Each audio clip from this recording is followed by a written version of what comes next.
Hi, I'm Christopher Thomas, and today I'll be going over the First and Second Liberian Civil Wars that ranged from 1989 to 1997 and 1999 to 2003.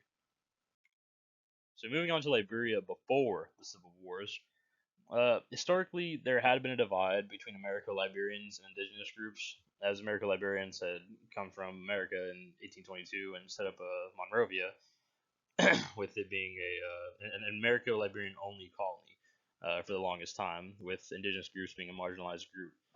Uh, Eventually, though, there would be a military coup by a wing of the Armed Forces of Liberia, or AFL, with soldiers led by I believe it was 17 soldiers led by Samuel Doe that ended one-party Americo-Liberian rule.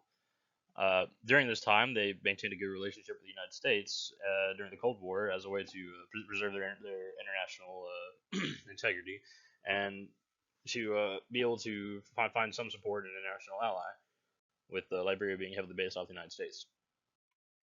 But moving on to the root causes of the conflict, well, we could see this with ethnic divisions between not just the Americo-Liberians and indigenous groups, but eventually among the indigenous groups themselves as well.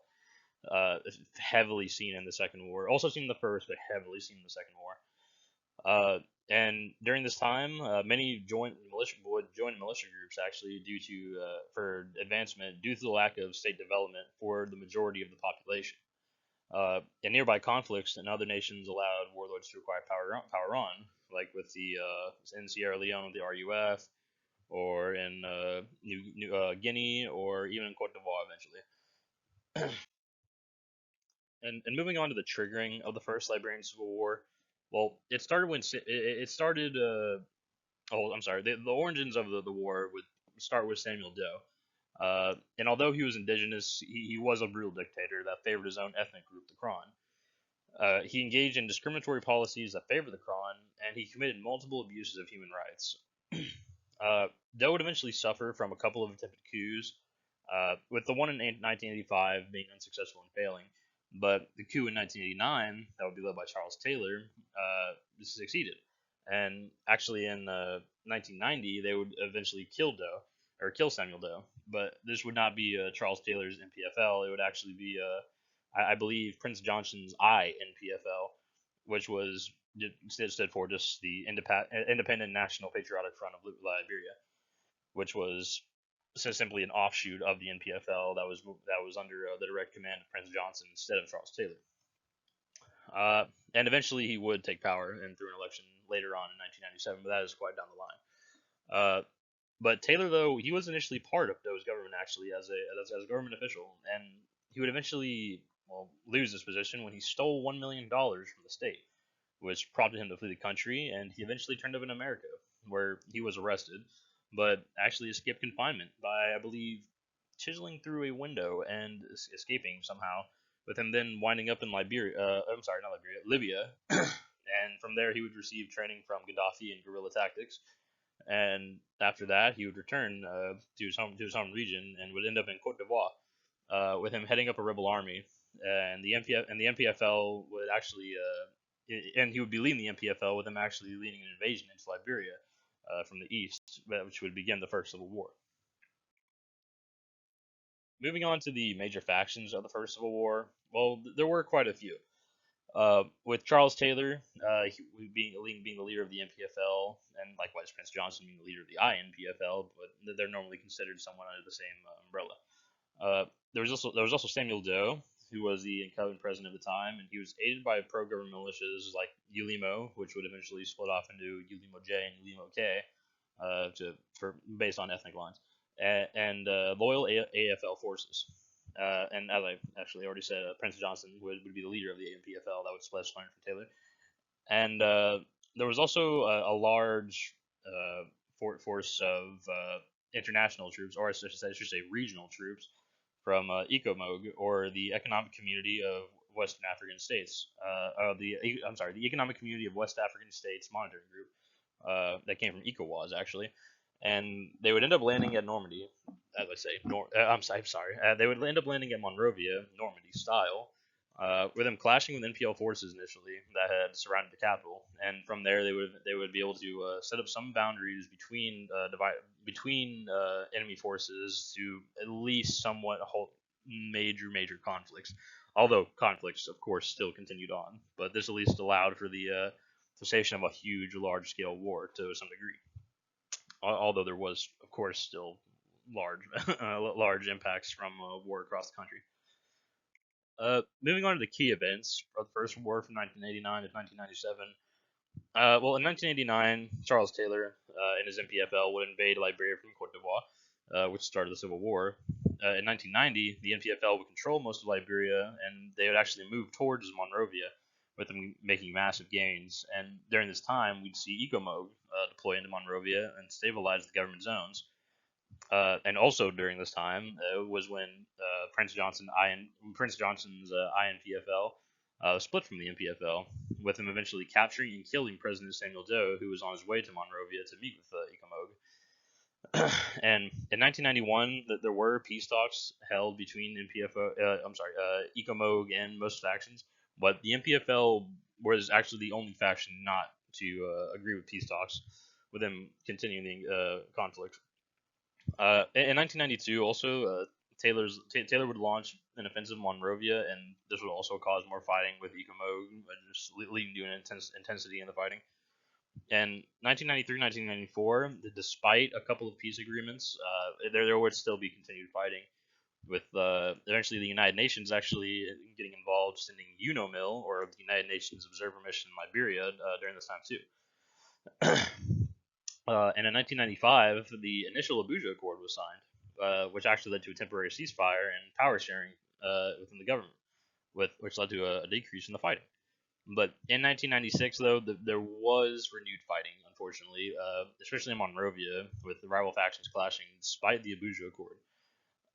But eventually, there was a second Abuja Accord, I believe, and some lasting peace was made, with 1997 finally bringing presidential elections that would actually see Charles Taylor win, and he would actually win with overwhelming support, becoming Liberia's president in August, with, I believe, his campaign slogan being, "He killed my ma, he killed my pa, but I will vote for him."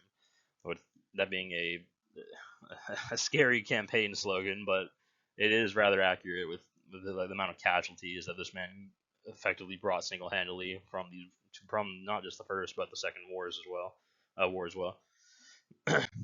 But moving on to the humanitarian crisis of the First War, it would see over 200,000 dead by the end of the war in 1997, which is part of the reason why so many people voted for Charles Taylor, because they believed if he hadn't been elected into a government position as president, that the fighting would have continued, and the civilians had effectively had enough of it by this point.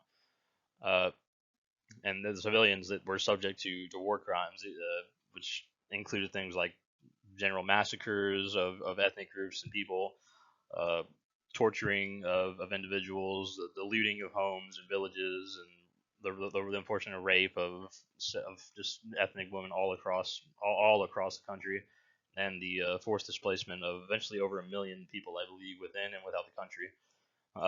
And during this time, it would also see a heavy use of child soldiers that was used by not just rebel factions but government factions as well, which would lead to long-term psychological and societal impacts that are still felt to this day, with the state infrastructure being heavily damaged, from schools to hospitals and basic roads and services being unable to function, effectively destroying the state and causing it to requiring it to be built from the ground up effectively after the war. But there was a temporary peace in 1997, and ECOWAS had tried to establish peace agreements from 1994 to 1996, with them eventually finding peace at the Second Abuja Accord in 1996. But and as a result of this, elections would be held in 1997, and as I said before, Charles Taylor would win the election, guaranteeing some peace. And this peace finally saw finally saw the country be able to take a breather effectively, and the country was able to take a small break from the civil wars effectively. But the country itself during this time was still exploited by Taylor, with him selling off its natural resources and other things of that like to provide for his own private capital, which he would eventually fund into his future forces in the Second Civil War. And eventually there would be renewed fighting, and I'll discuss the causes of the Second Civil War with this. As Taylor's government was very largely corrupt, with him embezzling huge amounts of money from the state, and this would eventually create a weak central government that, well, did not endear him to the Liberian people. Uh, and Taylor also continued the trend of ethnic biases that existed well before he came into power, with him favoring some Liberians from his own group as a way to effectively control the government. but he would also actually support other ethnic groups, but not to the same degree. And Taylor's overreach in the neighboring countries during this time would also be the cause of the Second Civil War, as his overreach effectively would cause several rebel groups to form, like the Liberians United for Reconciliation and Democracy, LURD, and eventually in, I believe, 2002 or 2003, it would also form. Rebel groups would also form the Movement for Democracy in Liberia model that launched invasions from both Guinea and Cote d'Ivoire. However, the model is often regarded as a offshoot of LURD, with them effectively being under the same leadership somewhat. But moving on to the major factions of the Second Civil War, well, when it comes to pro-government forces that were loyal to Charles Taylor, he had his former NPLF fighters who were now organized into new groups. I don't believe they were under the organization of the NPLF anymore, but were now under some other organization. It's like the ALF. Some were even in the RUF, and these were mostly led by Charles Taylor. And there would also be the Liberians United for Reconciliation and Democracy, or LURD, as well as the Movement for Democracy in Liberia model, which I previously mentioned, as well as the Economic Community of West African States, which had also participated in the First War, but instead of it being Ecomog this time, it was now Ecomil, which was directly was a direct result of the prolonged fighting in Liberia. Eventually, though, there would also be a United Nations mission in Liberia, UNMIL, which I believe their mission would not end until 2018, which was rather recently, vaguely recently. And this has proved how extensive the fighting had gone on, and how long that these peacekeepers would be required to maintain some level of stability within the country.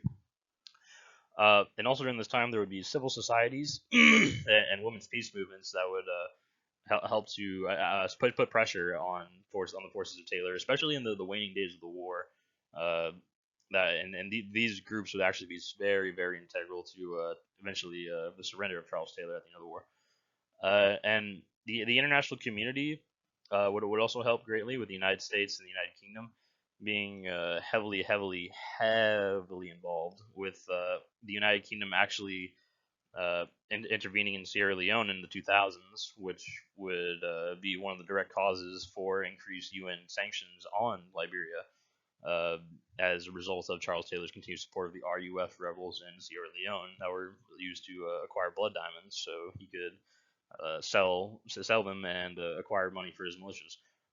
And this was actually even to a worse degree while he controlled the Liberian country, the Liberian government, as he was able to exploit the country's natural resources, with diamonds also being very crucial.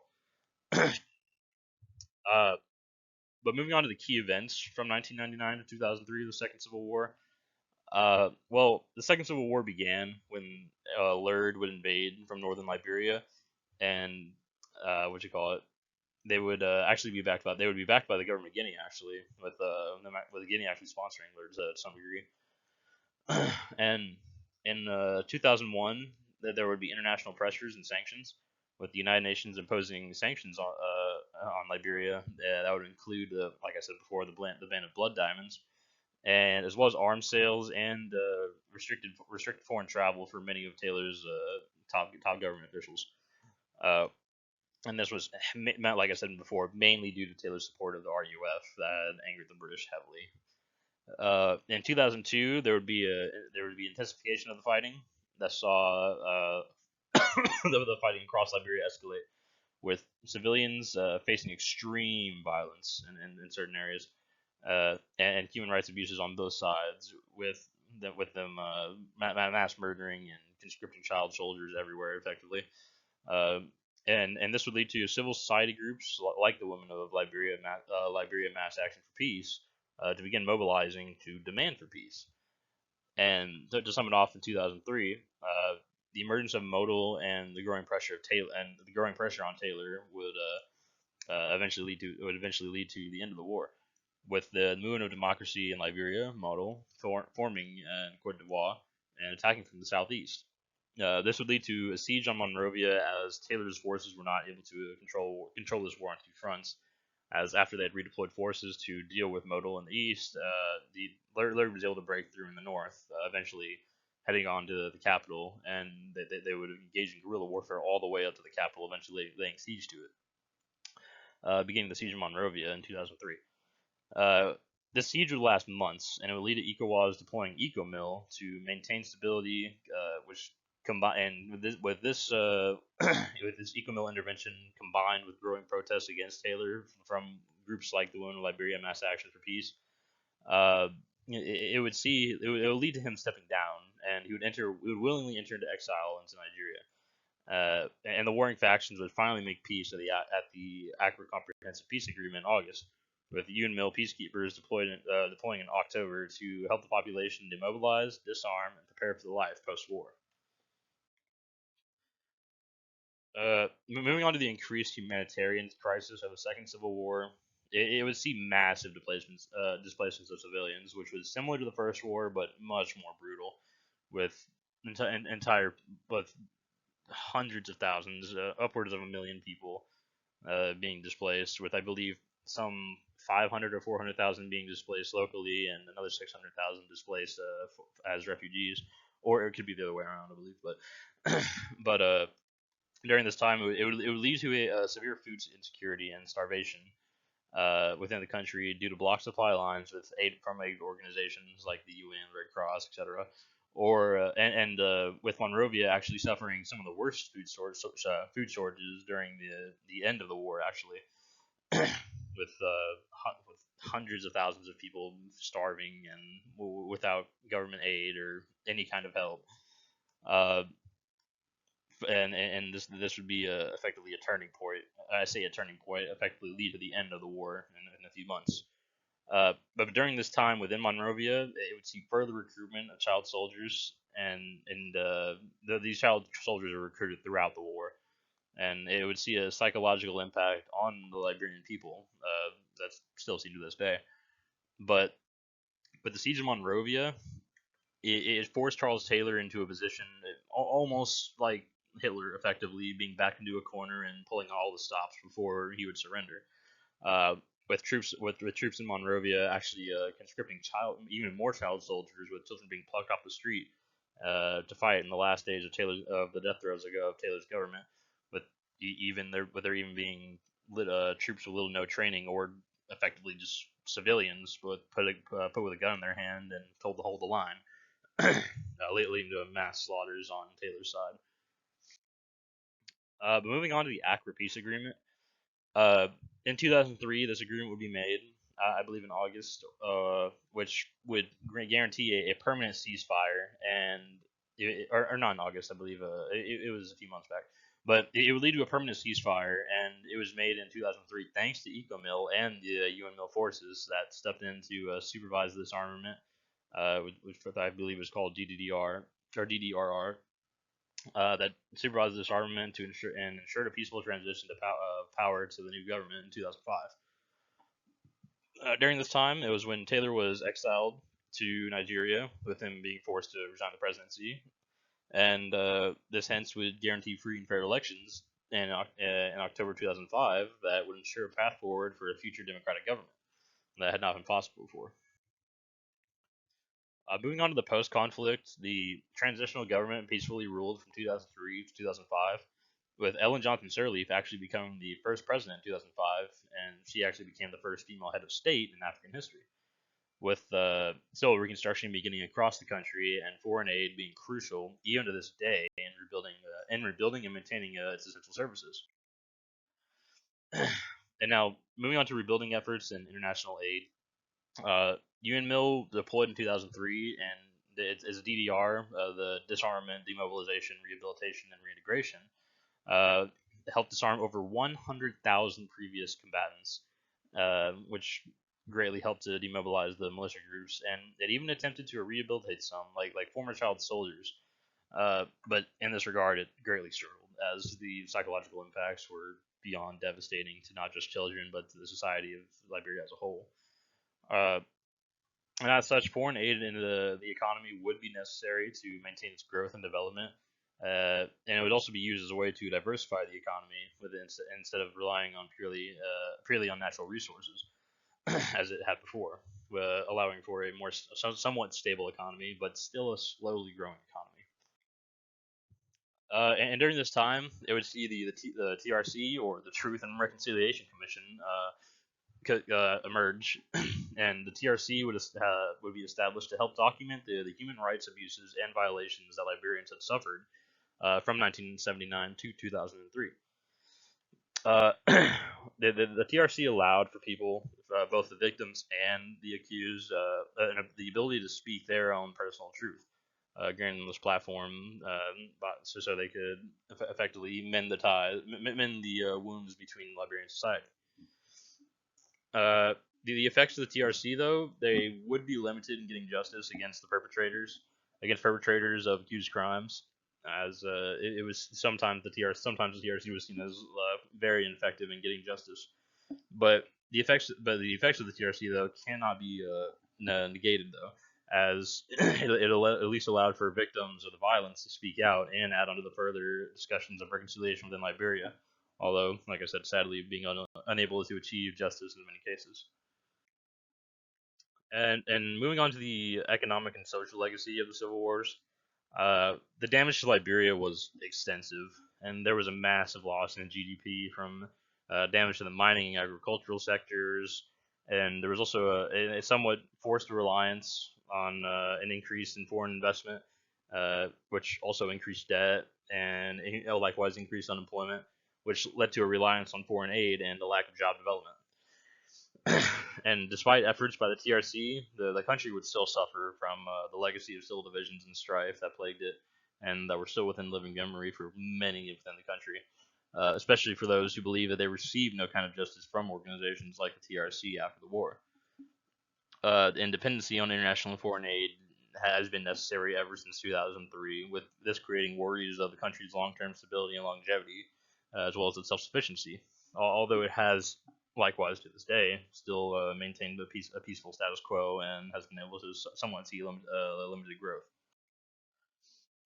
And now, to sum up, moving on to the lessons of peace and reconciliation that shape Liberia today, well, community-based reconciliation has greatly helped, especially among leaders like Sirleaf, Wea, and then even the new Liberian president of 2024, Joseph Boakai, with these figureheads acting as unifying figures for the Liberians today, greatly inspiring the people to hope and change effectively. And the wars, they also showed the value of the international community support from nations like the United Nations, or from the United Kingdom or the United States, as well as organizations like the United Nations. But however, though, it has been somewhat over relied on, as I stated previously, but it has likewise also made the chance for peace and growth just that much more possible. Although some could say this would be seen as a hypothetical that's being supported by foreign governments and foreign aid. But regardless, though, this has at least made way for peace. But the economic and political stability, though, that came with this has aided Liberia in being the country that we know of it as today. Although the shadows of the Civil War do still loom over society, it's now become much less pervasive, and the legacy of these wars does still remain. But many hope that Liberia will be able to come out of this in due time, with there being massive change and growth in the country. And my works cited.